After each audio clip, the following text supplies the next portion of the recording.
Hola Clippers, soy Juan y sí, como dice el título del vídeo, he creado una serie diaria de época en 24 horas. ¿Qué quiere decir eso? ¿Cómo lo he hecho? Desde luego ya os puedo decir que no utilizando una inteligencia artificial, vamos, ni en sueños. Como ya visteis, hace una semana estuve en los premios Alma de guión, donde el premio a guión de mejor serie diaria se lo llevó Amares para siempre. Allí tuve la suerte de conocer a muchos guionistas, tanto de Amar como de La Promesa o de 4 estrellas, y algunos de ellos escritores que llevo viendo en créditos desde que era pequeño y vi mi primera diaria, que fue Yo soy Bea. Escritores también que, bueno, a través de entrevistas y sus guiones, por supuesto, me han enseñado muchísimo durante todo este tiempo. Eso es de lo más valioso que me ha dado el máster de guión que estoy haciendo, la oportunidad de conocer a esas escritoras de cuyas historias salió mi chispa, de poder comentar lo que me resuena de ellas. Yo siempre cuento que supe que quería ser guionista cuando vi a Pepa en el primer capítulo de Puente Viejo, ese momento de ella destrozada, teniendo que olvidar hasta su nombre, diciendo yo siempre seré Pepa Balmes. Ahí fue cuando el Juan Niño dijo guionista o contador de historias. Y con este máster, por supuesto, pues estoy poniendo en práctica y aprendiendo mucho más todo lo que sabía de diarias.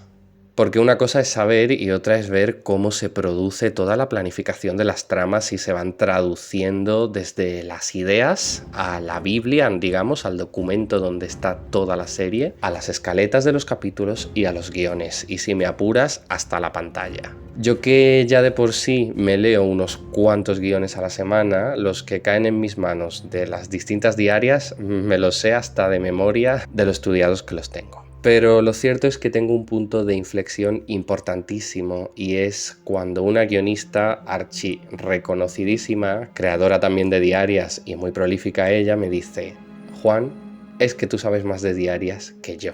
Y no sé si sabré más o no. Tampoco es mi ambición ser el primero, mi ambición es contar historias y no necesariamente las mías, porque uno puede volcar mucho en las que adopte de otros, cosa que en una carrera de fondo como es la del guión yo creo que es la norma. Pero sí que he aprendido estos días una cosa, al margen de que sepa más o menos. La clave es que las series diarias me apasionan y esa pasión es ya palpable tal cual se ve aquí en los vídeos que llevo haciendo y compartiendo con vosotros durante los últimos 3 años. Que siendo todos los días, por cierto, casi que llevo el ritmo de una serie diaria. Son lo que me apasiona y lo que me han traído hasta aquí. Y con eso ya el niño que se identificó con esa Pepa que siempre sería Pepa Balmes es inmensamente feliz, porque ha hecho del happy place que lo ataba a tierra su trabajo y su vocación. Dicho lo cual, yo estaba reflexionando sobre todo esto el pasado fin de semana, sobre las diarias y haciendo balance sobre el máster. Entonces me dije: Juan, con todo lo que has aprendido, ¿serías capaz de levantar una historia al momento, en este momento? Porque yo historias me invento todos los días, porque yo necesito escribir y crear tanto como el respirar. Y vosotros yo creo que podéis dar fe de ello gracias a los vídeos. Y obviamente no es la primera vez que creo una serie ni escribo un guión, por supuesto. Además, esto es otra cosa, yo suelo trabajar muy rápido, mi tutora de largo lo podría constatar muy bien, yo creo. Y es precisamente porque tengo interiorizadísimo el ritmo de una serie diaria. Así que con todo este crisol pensé: aplicando lo aprendido en el máster, sobre todo en cuanto a lo técnico se refiere, ¿sería capaz de crear de la nada una diaria en 24 horas? Y a ello me puse. Era sábado por la mañana y en una maratón que duró hasta el domingo por la mañana saqué los personajes, las tramas principales y el guión del primer capítulo, por supuesto. El guión es, yo creo, pues eso, lo más importante. Lo tenéis disponible para leer en la descripción del vídeo y el primer comentario fijado, donde siempre tenéis postvelum, y yo os lo regalo para que lo disfrutéis. Si lo leéis, por favor, pues comentadme aquí abajo pues lo que os ha parecido y vuestras impresiones, que será, pues digamos, el broche final de este ejercicio. Claro. Esto no ha sido solo un ejercicio para probarme, sino para reflexionar y compartiros a vosotros cómo o por qué he sido capaz de parir este guión al momento. Bueno, este guión o este proyecto, digámosle. Porque, y esto tenedlo en cuenta, Ese guión es una versión 1, muy versión 1. Está escrito de corrido porque, como digo, todo fue en 24 horas, así que os voy a contar un poco cómo fue el proceso y cómo he funcionado, qué habilidades he requerido y cómo he conseguido básicamente que esto exista. Su estado, su veredicto, pues lo vais a dictar vosotros. Yo, cuando lo lea y me lo estudie con distancia y con tiempo, pues también haré mi propio veredicto. Lo primero que encontré, casi al instante de pensar voy a inventarme una serie, fue a las protagonistas y el concepto de lo que sería la serie. Esto es una serie sobre mis antepasadas. Punto. Ana e Isabel existieron de verdad y vivieron en esa época, que así es como elegí que se ambientase en 1749, y no son unas antepasadas cualesquiera. Ana es mi ascendiente de 9ª generación, pero en una línea estrictamente femenina. Matrilineal, que se llama, porque Ana tuvo una hija, esa hija tuvo otra hija y así sucesivamente hasta que nacieron mi tatarabuela, mi bisabuela y mi abuela. Y yo, que he roto la dinastía. Y me atrajo muchísimo la idea de darles a estas mujeres una historia tanto individual como común, intergeneracional y de saga familiar. Como Amar es para siempre, yo cambiaría de protagonista cada 70-100 capítulos para contar las vidas de las siguientes generaciones. Pero bueno, yo tenía protagonistas y época. Tocaba sacar el resto del elenco y las tramas. ¿Cómo las saco? Pues yo creo que gracias a diferentes habilidades. Conozco muy bien el mecanismo de las diarias, soy bastante pragmático, así que cuanto cree tiene que tener una función en la trama, y el hecho de saber bastante de historia, que es mi otra gran pasión, unido un poco a que he vivido, yo creo, el triple de lo que me corresponde a mis años, me permite crear perfiles y tramas con rapidez. He conocido a mucha gente, he escuchado a mucha gente, he leído mucho. Son cosas que, quieras o no, para un escritor me parecen esenciales, porque vas acumulando bagaje y al final, si necesitas inventar rápido una historia, una trama, sacas de la mochila cualquier cosa. Y además, en el caso de la época, pues yo, ya sea 1749, 1949 o 1549, algo voy a sacar sin tener que pasar horas documentándome, que yo creo que aquí ha sido la panacea para poder cumplir el reto de hacerlo todo en 24 horas. Creo que eso aquí lo veis todos los días, porque hasta el más mínimo comentario que hacen de pasada los personajes de La Promesa yo lo relaciono con el contexto histórico de 1914 en su caso. Así es como empiezo a enhebrar el comienzo de la historia con la madre de Isabeliana, y decido hacerlo en un prólogo no muy largo, pero sí con independencia narrativa. Arranco con un acontecimiento histórico porque a mí me encanta arrancar con hechos sonados pero no tan conocidos, en este caso el intercambio de princesas del río Caya entre España y Portugal, que venía al dedillo, ya que la historia ocurre en un pueblo de Badajoz, y en esta primera toma de contacto entre personajes, contexto e introducción es que yo doy con el tono y la estética de la serie. Sí, estética, aunque sea un guión. Como veis, estaba un poco en todas partes a la vez. Pero es que tenía 24 horas y tenía que abarcar muchísimo. Y para definir el tono hice balance con una ventaja que me da estar en contacto con vosotros todos los días. ¿Qué os gusta? Pues eso, saber qué es lo que os gusta, qué es lo que os interesa.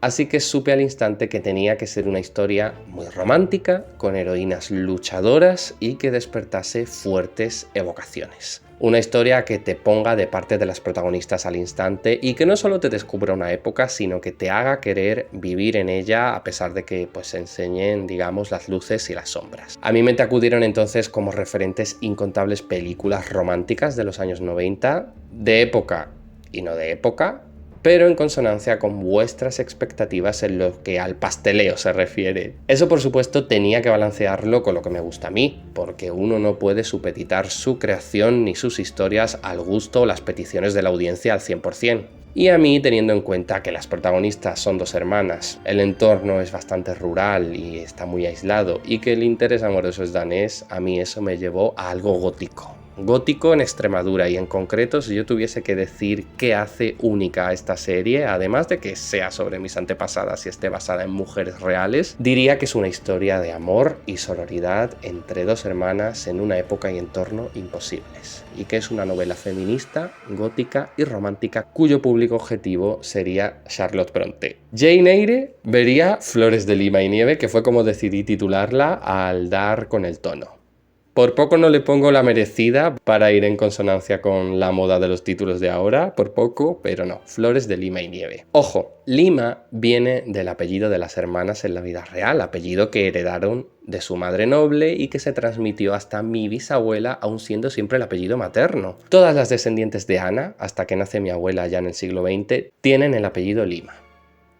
¿Y la nieve? Pues la nieve vino de lo que yo llamo el método bambú, que la verdad me hizo mucha ilusión que nos lo explicasen en clase porque, digo, no soy el único friki que se ha estudiado esto. Me explico. Bambú, la productora de La Promesa, por ejemplo, fue muy rompedora cuando empezó a hacer series porque si os fijáis en sus primeras ficciones, Hispania, Imperium, Gran Reserva, Gran Hotel, contaban historias de familias con un negocio muy característico. Y sí, vamos a contar la invasión romana de Hispania como un negocio, ¿vale? Para simplificar. Como digo, historias de familias con un negocio característico en entornos alejados de Madrid. El fuerte romano de Lusitania en el siglo II a.C., las bodegas en La Rioja, el hotel en Cantabria. Ese elemento clave tan definitorio que tienen siempre es el eje de sus series. En La Promesa, pues el tema es la aviación. Y hasta cuando hacen series ambientadas en Madrid, los contextos no tienen nada que ver, porque tienes los grandes almacenes de los 50 en Velvet, la telefónica de los años 20 en Las Chicas del Cable, una textil durante la Gran Guerra en Seis Hermanas y próximamente un restaurante en La Favorita. Yo a ese elemento definitorio lo llamo método bambú, además porque creo que ha sentado cátedra y que son ficciones esas muy dignas de estudio. Porque desde esa concreción de un negocio y un espacio es que las series de Ramón Campos desarrollan todo un universo muy propio y eso afecta pues ya no solo al guión sino a la construcción de decorados, al reparto de tramas, a la organización de la historia, en fin, es como digo el eje. Así que siguiendo ese método que yo tengo súper interiorizado, completé el título Flores de Lima con el y nieve, porque pensé en que el negocio de esta familia en la Extremadura del siglo XVIII fuesen los pozos de nieve. ¿Qué son los pozos de nieve? A grandísimos rasgos, pozos donde se almacenaba nieve que se recogía o bien en las nevadas de invierno o se traía de las montañas para venderla, principalmente durante el verano. Porque en aquella época no había neveras ni congeladores, pero las bebidas frías con hielo y hasta los helados y sorbetes sí que los consumía sobre todo la clase alta. Me pareció un negocio bastante curioso, a la par que atractivo, me pareció muy definitorio para la historia y me pareció tan original como estético. Quedaba definir ahora un poco a los personajes y apuntar cuáles podían ser sus tramas. En un resumen muy resumido, Ana e Isabel necesitaba que fuesen muy atractivas para el público y a la vez muy diferentes entre sí. Ana es prudente, pero saboría. Es la pequeña, pero la que tiene el resquemor de la caída en desgracia de la familia. Isabel, en cambio, es un todoterreno, pero resulta demasiado impulsiva, es la mayor, pero la inmadura, y al final son dos cenicientas, una la responsable y otra la popular. ¿Qué objetivos tienen? Pues a Ana le encantaría acabar con su tío, a Isabel vivir un gran amor que la saque de la monotonía y la soledad. Como veis, yo este ejercicio me lo estaba tomando muy en serio. Luego tenemos a Basilio y Nazaré. Spoiler, son los intereses amorosos de las hermanas. Con Basilio tenía muy claro que quería un galán del que enamorarse, un chico dulce, atento, sensible, cariñoso, un amor. Y dado que Ana es tan saborida, introvertida, hacendosa, a él tenía que hacerlo con más don de gentes, con cierto arte. Un niño bonito con pico de oro, básicamente. Y la otra cara de la moneda es Nazaré, porque ya que iba a tener dos protagonistas y dos historias de amor principales, una tenía que ser LGTB sí o sí. Y Nazaré, al contrario que Isabel, que es un espíritu libre, vive encerrada en sí misma porque no sabe gestionar su atracción hacia Isabel. Al final, crear personajes para una historia es buscar equilibrios, química y dar todo el juego posible a las tramas en base a las necesidades y objetivos del elenco y de la historia. Luego están Diego y María Antonia, que son un villano y un antagonista. Él es el clásico madrastro de Cenicienta, un hombre rural, duro, de muchos silencios y oscuridades, pero necesitaba darle una vuelta de tuerca porque no quería al típico villano machote y machista maltratador, que lo es, pero necesitaba algo más. De ahí surge que sea homosexual y que por ende vaya a tener su propia historia de amor. Muy tormentosa y muy castigadora para él, así que es un villano que aunque haga maldades toda la historia está siendo castigado continuamente por el romance tan tóxico que yo le he concebido. Y María Antonia es mi personaje favorito y también está basada, como Ana e Isabel, en una antepasada mía, pero del lado de los Cienfuegos, de mi abuelo. Fue coetánea de las protagonistas y hasta vivían en la misma región, así que es que todo encajaba a la perfección. Y es una antagonista porque sus objetivos chocan con los de Ana e Isabel, pero no es una villana, no es malvada. Y con ella lo que me interesaba contar es cómo se ha villanizado a lo largo de la historia a mujeres que no entraban en el canon ya no solo de vida, de cultura, sino en el canon de heroína literaria. A mí esta antepasada, esta María Antonia, me fascina porque tiene una historia aterradora y es que siendo la hermana menor, al morir sus padres, la casan teniendo ella solo 12 años. Y para cuando cumple los 13 ya es viuda y madre. Eso es real y estaréis viendo en pantalla los documentos que lo prueban y me parece una historia dignísima de ser contada. Y con estos 4 personajes tenemos los 4 pilares de la serie, las 4 tramas principales, y puedo entretejer el resto de filigranas que se cruzan y enredan en sus historias. Así el resto del elenco surge casi por necesidad. A Nazaré le busqué una madre porque necesitaba que tuviese una fuerza opresora con la que tuviese lazos importantes, y además con la pareja LGTB yo jugaría a crear un drama que se suele reservar más a las parejas clásicas de toda la vida, y para ello me iba a hacer falta una madre sí o sí, y esa madre, que es casta, recibe su trasfondo de situarla en el mundo y darle un pasado y unas relaciones preestablecidas que suplan las necesidades de la serie y de otras tramas. Así es como Casta es también una antigua sirvienta de la casa, confidente de Gersenda, de la madre de los protagonistas, o la hermana del primer amor de Diego, del villano. No me voy a extender con el resto de personajes porque sería repetirme, pero así es como los he creado a todos. ¿Qué me hace falta? ¿Qué puede tener este personaje de diferente? ¿Podría ser este personaje el protagonista? ¿Qué relevancia tiene su historia para la trama principal? Yo cojo esas preguntas y las contesto de forma que se cree un mundo interrelacionado en el que ningún personaje ni ninguna trama sea una isla. Me faltaban entonces los escenarios y no podía olvidar lo que me dijo la que fue mi profesora de diarias en el máster. ¿Qué me dijo? Pues me dijo, hay algo que nunca falla y es hacer la casa de los buenos y la casa de los malos. Una casa tenía, desde luego, la Granja La Alta, que es como la he llamado, que es donde Ana e Isabel son sirvientas de su tío. Me inspiré en la Granja Palacio de Mirabel, que la estaréis viendo en pantalla porque estaré poniendo una foto. Y como quería crear los escenarios del modo más realista posible en lo que a una producción de tira diaria se refiere, me imaginé que la granja entera sería un plató, que hasta me hice mi plano, que también lo estaréis viendo en pantalla, y el otro plato pues serían el resto de escenarios que se me hiciesen necesarios. Surgieron en guión, la verdad, y bueno, son el Palacio de María Antonia, los Pozos de Nieve y la casa de Casta y Nazaré. Los exteriores se resumen a la granja y el Palacio de María Antonia por fuera, no tienen más, que unos exteriores y de época son muy caros. Y es entonces cuando llega el momento de hablar del guión.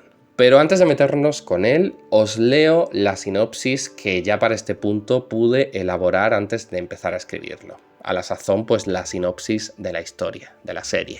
1729, la flor y nata de la sociedad se reúne en las orillas del río Caya, frontera entre Portugal y Badajoz, para presenciar el intercambio de princesas entre los reyes de España y el país luso. Entre los asistentes se encuentran Gersenda de Lima, otrora dama de la reina Isabel de Farnesio, y sus jóvenes hijas, Isabel y Ana. Gersenda lo dejó todo para casar con un hidalgo menor dedicado a los pozos de nieve, pero ahora que su esposo se muere, teme por no poder darle un porvenir a sus hijas. La reina le niega auxilio y Gersenda queda a merced de su cuñado, gemelo de su esposo, que se hace con todo: la propiedad, los pozos de nieve y hasta la tutela de Isabel y Ana. 20 años después, la hacienda de los González de Lima, ahora de los González Baldoy, es una tumba de oscuridades y miedos. Don Diego es más temido que el demonio y Doña Blanca, su nueva esposa, martiriza a Isabel y Ana, que pacientes planean su rebelión mientras sus familiares planean sus destinos.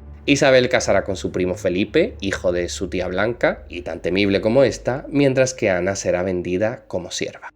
Pero cuando Felipe vuelva de su gran tour por Europa, no lo hace solo. Le acompaña su amigo Basilio, de Dinamarca, que pronto comprende la situación de las hermanas y se convierte en su aliado. Así, en esta Extremadura fría y penumbrosa, florece el amor entre Ana y el danés. Un amor que recuerda a leyendas de antiguo cuño, con un cortejo secreto, camaradería y un plan que, más que de rescate, es de venganza. Porque Ana e Isabel quieren recuperar lo que es suyo: Los dos platós se transforman así en la hacienda de los González Baldoy, caída en desgracia, dejada y desangelada, así como en los pozos de nieve donde se almacena el oro helado que da de comer a la familia. El entorno, así como el ambiente, es puramente rural, pues Valdecumbre es un villorrio dejado de la mano de Dios al pie de Sierra Morena, y así los exteriores abandonan a nuestros protagonistas en escarpados valles, vastos pastos de cerdos y un amenazante llano que hace imposible escapar, pues don Diego no tardaría en dar alcance a las hermanas. Y cuando cae el invierno, la familia queda a su suerte.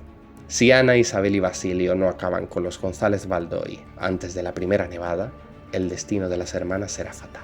Con esta sinopsis, que bien podría ser una nota de prensa que la cadena mande a los medios, ya sabía el destino de la historia y por ende el arranque. Tenía que contar lo del intercambio de princesas, con lo de Gersenda, enseñar cómo Diego se hacía con el poder, mostrar la dinámica entre las dos hermanas y presentar a sus coprotagonistas, a Basilio y Nazaré. Todo esto dando vida al contexto y al mundo como todo buen episodio piloto debe, y por supuesto sin olvidarme del resto de personajes más secundarios. Me hice así una escaleta muy breve en un cuaderno en la que, ponía en una frase cuáles eran las tripas de cada escena, ¿no? Lo que contaba desde la emoción y qué adelantaba esa escena de la historia. Así del tirón me metí con el guión. Y el guión pues fue lo que más tiempo me llevó dentro de estas 24 horas. De hecho, yo diría que fueron como 3 o 4 horas para todo lo que os he contado y las otras 20 para el guión. ¿Qué herramientas o habilidades me han resultado útiles para escribir un primer capítulo en este tiempo? La primera es que tengo todos los pilotos de todas las diarias machacadísimos. Hace años que me los vengo estudiando, que los escaleto, que los comparo con otros trabajos de sus guionistas, que analizo sus estructuras. Todo este trabajo previo me resulta esencial hoy día cuando ideo cualquier historia. Es algo que también hago con algún piloto de serie semanal y de hecho intento ver todos los pilotos que puedo, aunque luego no siga las series, porque no hay nada más importante que la presentación de una historia y de un mundo para aprender no solo cómo se suelen hacer las cosas, sino cómo piden las cosas los de arriba, ya sean plataformas o cadenas. Hoy día yo diría que los arranques los quieren intensos, dinámicos y con algún muerto o algún misterio. La promesa, por ejemplo, empieza con el asesinato de Dolores y termina con el de Tomás. Lo de Dolores sirve como teaser para enganchar y lo de Tomás como remate para fidelizar. Punto. Yo aquí he buscado un comienzo cinematográfico que fusiona, diría yo, el arranque o prólogo clásico de película Disney con un nudo dramático y autoconclusivo que encontramos sobre todo en el piloto de Puente Viejo, que es el piloto de Puente Viejo, por cierto, el que para mí es el mejor piloto de una serie diaria hasta la fecha.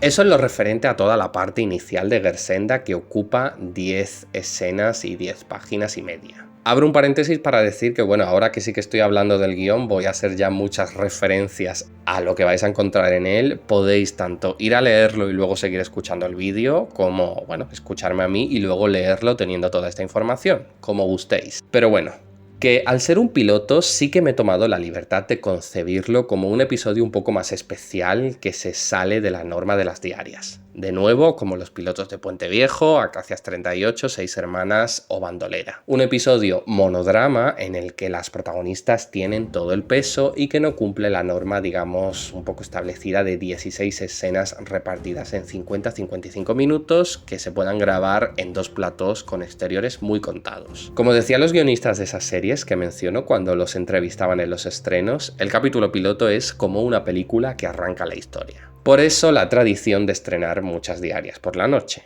Lo último que me queda ya por comentar del guión es el estilo.